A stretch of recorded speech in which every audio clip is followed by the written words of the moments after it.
Students, whatever homework is given to you, you have to submit it on the very next day between 8 am to 1 pm to the given WhatsApp number, and it is compulsory to submit your homework as your attendance will be marked on the basis of your submission. Hello good morning. आज हम discuss करेंगे equi probable events के बारे में। तो equi probable events का मतलब क्या है कि अगर हम कोई कॉइन को टॉस करें तो हेड या तो टेल मिलने की प्रोबेबिलिटी सेम है।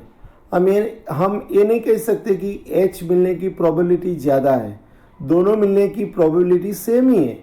तो ऐसे इवेंट्स को हम इक्वी प्रोबेबल इवेंट्स कहेंगे।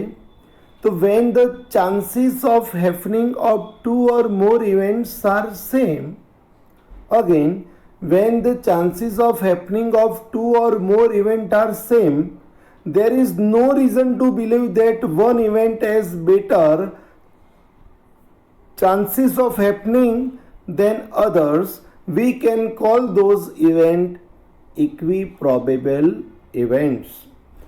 For example, all six sides of a die has equal chance of happening, so they are equiprobable. Next point है बेटा हमारा favourable outcome.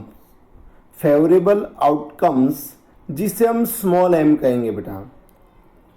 When out of all the elementary outcome in a sample space of a random experiment, again when out of all the elementary outcomes in a sample space of a random experiment, a set of outcomes indicate happening of a particular event A, then those set of outcomes are called favorable outcomes.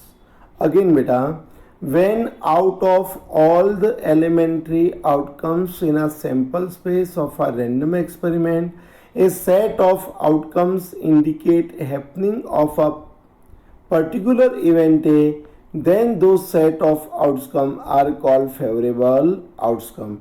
It is denoted by M, small m कहेंगे. For example, if event A indicates getting odd numbers by throwing a die, then favorable outcome will be 1, 3, 5. तो M is equal to होगा बेटा 1, 3, 5. तो m is equal to होगा 3 बेटा, and n is equal to total होगा 6। अब हम देखेंगे बेटा mathematical definition of probability. Again mathematical definition, suppose there are total n outcomes in the finite sample space. Again बेटा suppose there are total n outcome in a finite sample space of a random experiment which are mutually exclusive, exhaustive and equiprobable. If m outcomes among them are favorable for an event A, then the probability of event A is m upon n.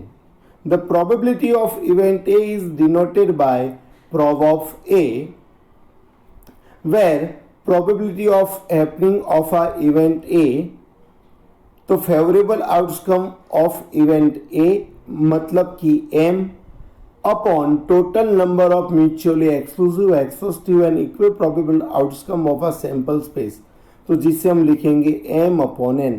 तो बेटा हमें किसी की भी probability find करना है तो हमारी फॉर्मूला क्या होगी, m अपॉन n। याद रखना बेटा, जब भी हमें सम के अंदर प्रोबेबिलिटी फाइंड करना है तो हमें वो पता होना चाहिए कि हमारे पास n होना चाहिए एंड m होना चाहिए।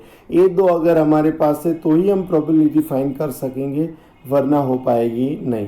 तो probability is equal to m upon n। Mathematical definition की बेटा कई एज्यूप्शंस हैं। तो the number of outcome in the sample space of a random experiment is finite. जितने भी आउटकम है वो पहले तो फाइनाइट होने चाहिए। The number of outcome in the sample space of a random experiment is no. तो हमें पता होना चाहिए कि total outcome n is equal to कितने हैं बेटा। Third, the outcome in the sample space of the random experiment are equiprobable. वो सब कैसे होने चाहिए बेटा, इक्वी प्रोबेबल होने चाहिए। अब बात करेंगे limitation of mathematical definition.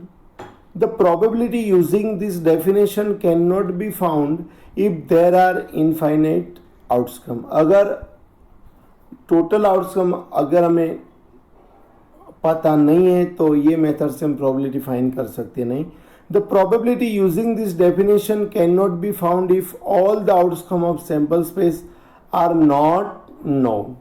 The probability using this definition cannot be found if all the elementary outcome of a sample space are not equiprobable. The word equiprobable is mentioned in the definition of probability. This word itself means probability.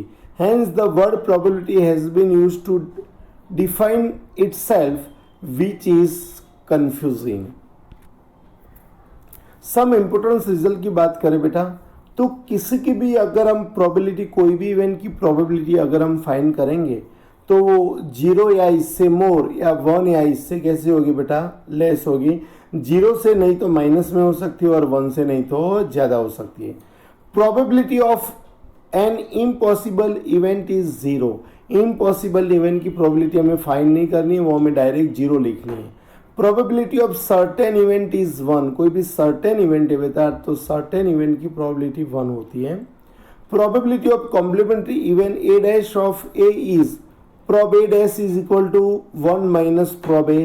तो आपको probe A dash find करना है तो 1 में से prob A minus करो। Prob of A find करना है तो 1 में से prob of A dash minus करो। If A subset B for 2 events A and B in the sample space, then prob A less than or equal to prob B. अगर prob B minus A आपको find करना है तो prob B में से prob A को आपको क्या करना है बेटा, माइनस करना है। नेक्स्ट बेटा आपको याद भी रखना है, लिखना भी है। prob A dash intersection B dash का मतलब होगा prob A union B dash, और वो फाइंड करना है तो 1 में से ए यूनियन बी को माइनस करना पड़ेगा। Prob A dash union B dash का मतलब होगा prob A intersection B dash, और prob A intersection B dash find करना है तो 1 में से प्रोब ए इंटरसेक्शन बी आपको माइनस करना पड़ेगा। प्रोब ए माइनस बी, तो ए माइनस बी का मतलब होता है prob A intersection B dash, और इसका मतलब होगा prob A minus prob A intersection B, या तो प्रोब ए यूनियन बी में से माइनस प्रोब बी करो तो भी चले। प्रोब बी माइनस ए, तो बी माइनस ए का मतलब क्या होगा, तो prob A dash intersection B, मतलब प्रोब बी में से प्रोब ए इंटरसेक्शन बी को माइनस करेंगे, या तो prob A union B is equal to prob A. Okay बेटा, प्रोब और ये 1 मार्क्स में मोस्ट टाइम भी बेटा इंक्रीजिंग ऑर्डर में अगर हमें लिखने के लिए बोले तो पहले क्या आएगा, पहले आएगा 0 बेटा।